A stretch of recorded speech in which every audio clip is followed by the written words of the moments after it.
Crime reporter Malik Kashif Suhail की report के मुताबिक doctor Masood MS tehsil headquarter अस्पताल गोजरा को मुअत्तल कर दिया गया। डॉक्टर मसूद एमएस गुज़िश्ता दिनों नशे की हालत में सीईओ हेल्थ टोबा टेक सिंह के दफ्तर में असलहा लेकर पहुंच गए। Doctor Masood MS tehsil headquarter अस्पताल गोजरा अपने स्टाफ और आए रोज मरीजों के साथ नारवा सलूक अपनाते थे, जिसकी वजह से काफ़ी शिकायत सीईओ हेल्थ टोबा टेक सिंह को मौसूल हो चुकी थी।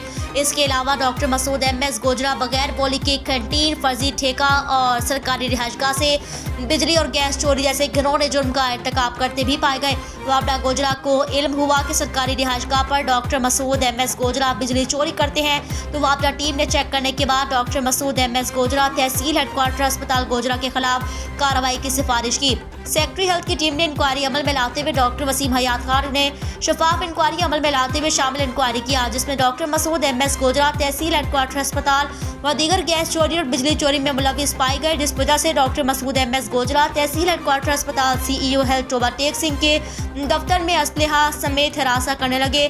महकमा हेल्थ की जानिब से पीड एक्ट के तहत doctor Masood MS tehsil headquarter अस्पताल गोजरा को फौरी तौर पर मुअत्तल कर दिया। मुअत्तल होने के बाद डॉक्टर्स और स्टाफ ने भी सुख का सांस लिया। Additional charge MS deputy district health officer को दे दिया गया।